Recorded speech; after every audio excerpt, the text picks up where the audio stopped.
Hello and welcome to another episode, another session of Dear Love Talk. And today we have the privilege of being able to answer 3 questions. Wow. Just a reminder that if you want to send your questions to us, you can send us your questions to questions@lovetalkshow.tv, or you can contact us via Facebook. Exactly. Or Instagram. Yes. Or Twitter. Yeah. Or by letter. Feel free to contact us any way you want. Now, the first question says, Hi, Love Talk. I recently had an argument with my boyfriend, and he said some pretty hurtful things.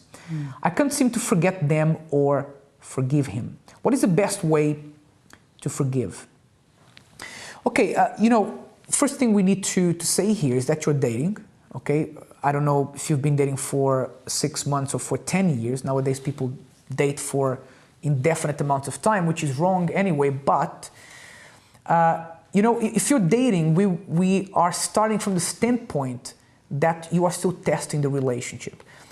Now, whether, forgiving, your question was, how do you forgive him? Forgiving, you have to forgive whether this relationship works or not. So the best way to forgive, I'll tell you in just a second. But before we even talk about forgiveness, what you need to consider is the following.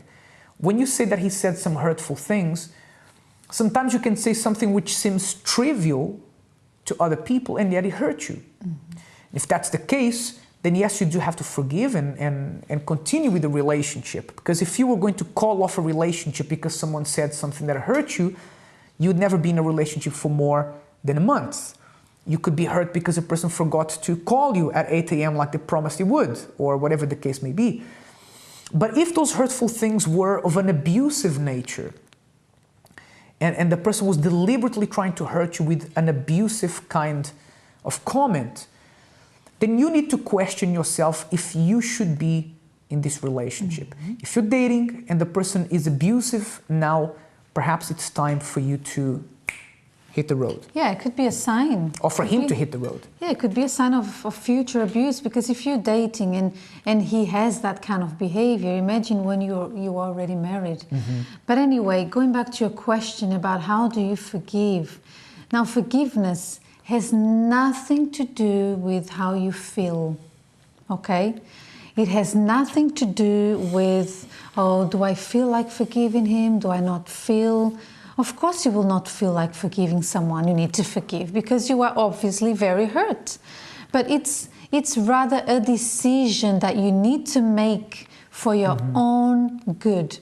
Why? Because let's say that, for example, you're very hurt with your boyfriend, or let's say that you were betrayed or something really bad happened, like tragic happened, and you were betrayed and many years went by and you were really devastated with the news. Do you feel like forgiving? No. Logically speaking, you don't. Emotionally speaking as well. But imagine you separate and then you go your separate ways, but then you are the only one left hurting and not wanting to forgive because you think it's not fair, he was the one who hurt you. But deep down, you need to forgive him so that you can have peace. You need to do that for yourself, and it's a decision you make. Sometimes it does not make sense that you forgive the person because, they really hurt you, but you do it for yourself, and only then can you truly move on. Yeah, and it's important just to point out as well that if you do forgive, then do not bring up that matter again. Yes. It's dead and buried. Move on. Definitely. Next question. It says, Hello Helena, I'm single, but I'm really interested in someone from work. I come from a good home with a stable family and I am usually quiet. But the person I like, and I am pretty sure he likes me too, is a bit of a wild child. Well, he has a reputation for getting in trouble and has a completely different upbringing from mine. Perhaps this is what attracts me to him. Do you think that this makes us incompatible? Well, I think this makes you not very wise. Incompatible, I'll let you decide. If you put 1 + 1, you will see that it's 2. Or, you do the maths. Because if you were brought up in a certain way, you have roots, you have principles that might be different from his. I'm not saying his principles are bad, but you need to understand that a relationship, it's not just the here and now. If you like someone, you are obviously thinking of the future. Oh, I love this person. I wanna have a future with this person, a family. And then, only then will you see how important those little details really are to a relationship. For example, you see commitment in a way and he sees commitment in a different way.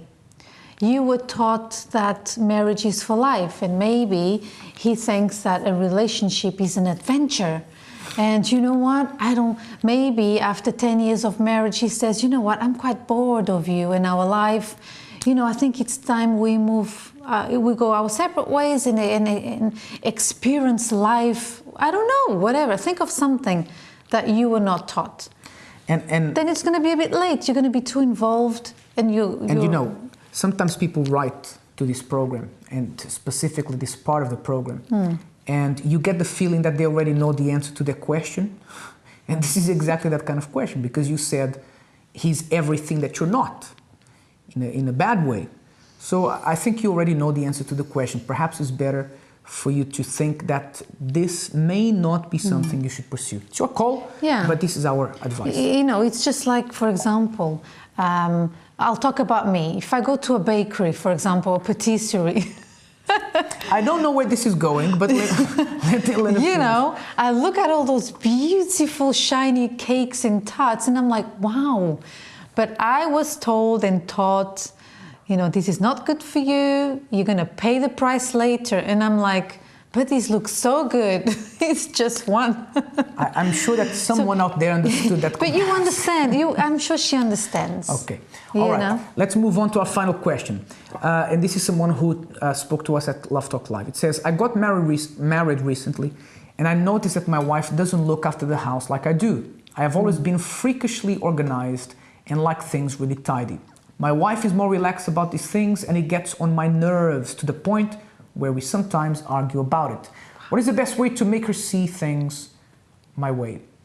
Well, I don't think you can make her see things your way. You know, here's the thing. Every time that someone gets married and moves in together, there's always going to be a clash about different things. If you come from different cultures, you're going to clash perhaps about the food you eat, about what you buy in your monthly or weekly shopping. If you're too organized, and not too organized, but if you're very organized and the other person is not, you're going to perhaps argue about that. And I think you need to understand that you didn't marry yourself, a female version of yourself. Good point. And you know, people are different. So accept that your wife is different. Don't try to make her like you. Don't try to say, look, be organized like me. Perhaps you have something that you do that gets on her nerves. And you know, at some point, you guys are going to be merging more and more, and you'll take on some of her traits, she'll take some of yours, and you'll meet down the middle. Perhaps you are too organized, okay? And imagine when you have a child, you're gonna start having attacks, panic attacks, because your house is not the way you want. So, you know, let that go. There are more important things than, you know, the way that the cushions in your sofa are pointing or anything like that. Yeah, a house is not a showroom, okay? I know this, I don't know how tidy you are, but then I don't know how untidy she is. But the thing is, my last advice would be, you know, have a conversation with her, you know, whenever the time is good, when you know, you need to see if it's good time, and whenever she's relaxed, and ask her like this, why don't you make an effort, or maybe what goes through your mind? Perhaps she's going to say to you that in the past she used to stress herself out with cleaning and all these things, and she became actually physically ill because she was too stressed. Maybe she's trying to save herself, but maybe it comes across as she's not tidy. So maybe you need to get to know her a bit more on that level. And the good news is that this is not a deal breaker. You'll be all right. If you just cut her some slack, you'll be fine, okay? We hope that these questions have been helpful. If you want to get in touch, don't forget you can send us your questions to questions@lovetalkshow.tv. Until next time, bye-bye.